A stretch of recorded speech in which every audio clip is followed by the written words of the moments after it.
Praėjusį šeštadienį vykusiame suvažiavime jaunimo organizacijos darbas pirmininku antrai kadencijai perrinktas Viktoras Fiodorovas. Praėjusį šeštadienį pramogų centre Vikonda vyko jaunimo organizacijos darbas visuotinis delegatų suvažiavimas, kuriame buvo pristatyta organizacijos pirmininko metinė ataskaita. Nuo pagrindinių suvažiavimo tikslų tapo jaunimo organizacijos darbas pirmininko, vicepirmininkų, valdybos narių bei atsakingojo sekretoriaus rinkimai. Taip pat buvo patvirtinta rezoliucija. Jau antrai kadencijai organizacijos pirmininku su ta pačia komanda buvo išrinktas Viktoras Fiodorovas.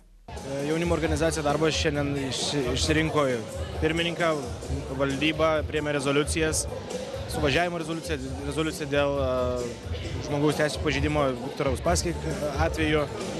Iš tikrųjų priėmėm kitus tokius klausimus, tos, kurie yra labai svarbus, kad organizacija judėtų toliau į priekį. Kaip pats jautiesi antrą kartą išrinktas pirmininku?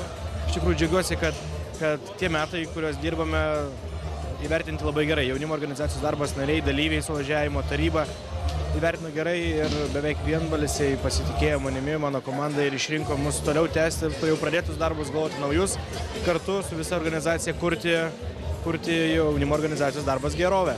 Kaip vertini tą faktą, kad Viktoras jau antrą kartą išrinktas organizacijos pirmininku?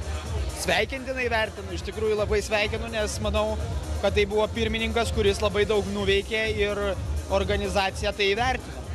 Jaunimo organizacija darbas – didžiausia jaunimo organizacija vienijanti per 3000 jaunų ir aktyvių žmonių, kurie savo ruožtų skleidžia originalias idėjas Lietuvoje bei už jos ribų ir būtent dėl to lieka gerai įvertinti. Lyginant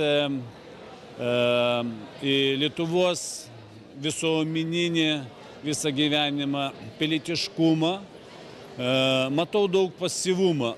Ir džiaugiuosi, kad jūsų organizacija stengiasi vienyti jaunimą, stengiasi kurti, kelti problemas, kurti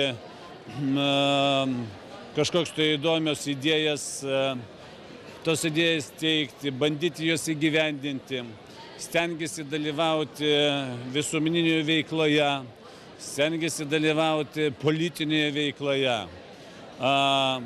Jau, man atrodo, pakalbėjant, pabendraujant su jūsų organizacijos nariais, jie pragmatiškai žiūri į ateitį, į šalies valdymą ir taip toliau. Labai džiaugiuosi, kad jaunimo organizacijos darbas yra gausiausia jaunimo organizacija Lietuvoje. Ir džiaugiuosi, kad būtent jinai yra prie darbo partijos, nes šis jaunimas parodė per 5 savo gyvavimo metus labai gerus rezultatus. Jie tikrai atliko begalę gerų ir tikrai įdomių darbų. Kaip tiesiog vertinat visą veiklą Lietuvos mastu? Aš manau, kad jų veikla yra iš tiesų labai naudinga, tikrai labai gera, todėl kad rezultatai ir pats lyderis yra tikrai labai šaunus